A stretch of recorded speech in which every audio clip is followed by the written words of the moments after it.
open your eyes into a swirling void of saltwater, shadows, and chaos. Congratulations, you've just been born. You're a whale shark, technically the largest fish on Earth, but right now, you're just a tiny gelatinous speck, barely the size of a candy bar. And you're headed for a life that's quiet, friendless, awkward, and completely misunderstood by humans with GoPros. We will get to that in a moment, but right now, you're barely 2 feet long, a snack-sized, clumsy little sea sausage, and absolutely everything around you wants to turn you into sashimi. You were one of hundreds of siblings hatched from eggs your mom dropped and immediately abandoned like a buffet with legs. No goodbyes, no parenting, just a casual hope you make it sport as she swam off. Within minutes, your siblings were picked off. Mackerel, jacks, squid, even your own cousins taking nibbles like it's a feeding frenzy at an all-you-can-bite buffet.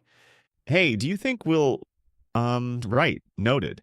You try to swim. You don't so much glide as wobble like a half-deflated pool float, bumping into everything and inhaling more sand than oxygen. You don't even have proper filter feeding technique yet. You just kind of open your mouth and hope something planktony drifts in. Meanwhile, predators are closing in from every direction. Sharks, eels, swordfish, literally anything with teeth sees you as a protein gummy. There's no help coming, no squad, no protection. Your job now is simple: don't die. And that's the entire curriculum of whale shark childhood. No games, no bonding, no TikToks. Just run, wobble, breathe, repeat until you're either eaten or awkwardly live long enough to be alone forever. By now, you've grown a little. Still not impressive. Just a slightly bigger sea cucumber with freckles. You're hungry, constantly. Your instinct tells you, open mouth, swim forward, prophet. What your instinct doesn't tell you: that your diet is made up of microscopic sea dandruff. That's right, you, the supposed gentle giant of the ocean, eat plankton, tiny crustaceans, fish eggs, suspicious-looking marine snow, basically the ocean's sneeze particles.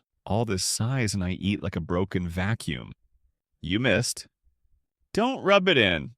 You feed by swimming with your mouth wide open, which makes you look like a confused shop vac slowly crossing the seafloor. And when that's not working, you switch to suction feeding, where you rapidly open your mouth and hope food just flies in. And let's not forget, you don't chew. You can't. You have no useful teeth for chewing, even though you have thousands of what looks like teeth. You just gulp and pray your throat doesn't clog with shrimp dust. Sometimes you'll filter a whole cloud of water and get nothing, just brine, like drinking soup that's all broth, no noodle, for hours. So, you keep eating, constantly, desperately, like a depressed sea Roomba with no off switch. Why?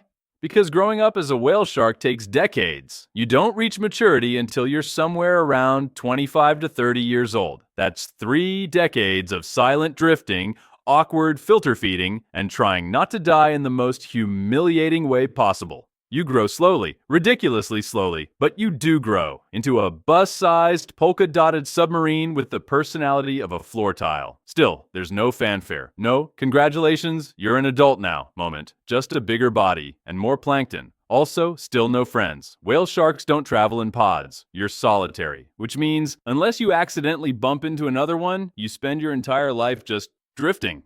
Whoa, another whale shark? Sup? Okay, cool. See you in 15 years. Maybe. There's no bonding, no mentorship, no shark school where you learn advanced filter techniques or discuss feelings. Just endless open blue. You, your thoughts, and the occasional confused sea turtle using you as a wall. You don't fight. You don't chase. You don't even really do anything except exist as the ocean's largest slow-moving sponge. And that's the tragic part. You're technically a shark. You've got shark in your name. But you are the least shark-like shark in the sea, and you're not the apex predator.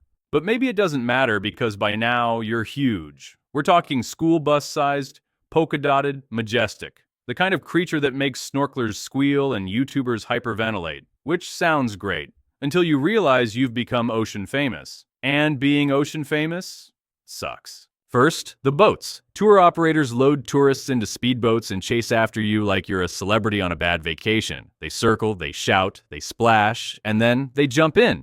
Wow, I touched it. Please don't. It felt like a couch. I'm literally covered in sensory nerves. Selfie. I hope your GoPro falls in. Second, the propellers. You've got scars now, some permanent. Whale sharks get hit all the time, slow-moving, near the surface, and too polite to dodge. You carry these wounds like nautical mugshots just because someone wanted a closer look. Third, the food problem. Some humans now feed you to attract you for tourists. And because you're always hungry, thanks biology, you fall for it, over and over. But now you associate boats with snacks. And guess what that leads to? More boats, more propellers, more snorkelers trying to ride you like you're a novelty banana. I'm not an inflatable. It's giving ocean Uber. It's giving brain damage. Also, the flash photography. Let's take the largest fish in the sea, throw blinding lights in its eyes, and see if it sticks around. Genius. No boundaries, no respect, just wow. Nature is so pure, followed by sunscreen spills and motor oil. And when you dive to get away, they follow. You may be big, but to humans, you're just content. And when you ever try to make a friend, it doesn't come easy when your entire communication style is float and vibe. Whale sharks don't vocalize. No clicks, no songs, no rumbles, nothing. You're not echolocating like dolphins. You're not growling like some deep-sea anglerfish. You don't even bloop. You're completely mute. You have no way to express frustration, excitement, or the slow, crushing dread of realizing that you'll die alone in the middle of the Indian Ocean. Hey, cool talk. There's no body language either. You don't flash colors or puff up or dance. You just kind of angle slightly and keep swimming. And let's talk about the one thing every species needs to do: reproduce. Except no one knows how you do it. Seriously, you're the largest fish on Earth, and your mating process is still a biological conspiracy theory. No scientist has ever seen whale sharks mate. Not in the wild. Not in captivity. Not even on grainy CCTV footage. You're basically the Bigfoot of breeding. We think they might reproduce like this. Maybe? We know females can carry hundreds of pups at once, each in a different developmental stage, but we still don't know where, when, or how you get it on. No flirting, no spawning season, no Barry White soundtrack. You just disappear one day, and months later, tiny versions of you start showing up like unsupervised USB drives in the sea. So not only are you silent, awkward, and unhuggable, you also manage to reproduce in complete secrecy. Congrats. You're a ghost dad with 300 mystery children.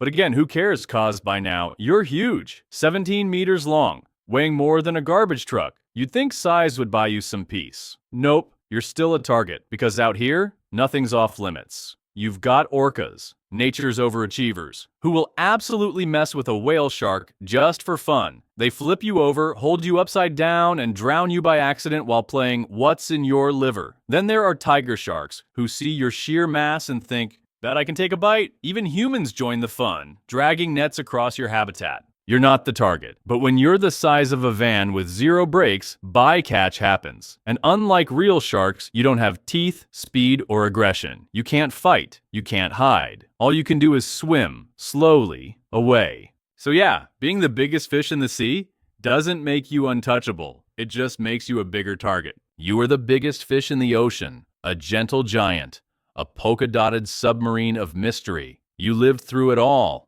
Predators, propellers, plankton shortages, and a lifetime of being silently misunderstood. You never made a sound, never left a mark, never built a home. You just existed, drifting, eating microcrumbs, avoiding tourists, hauling your refrigerator-sized body through thousands of miles of open ocean with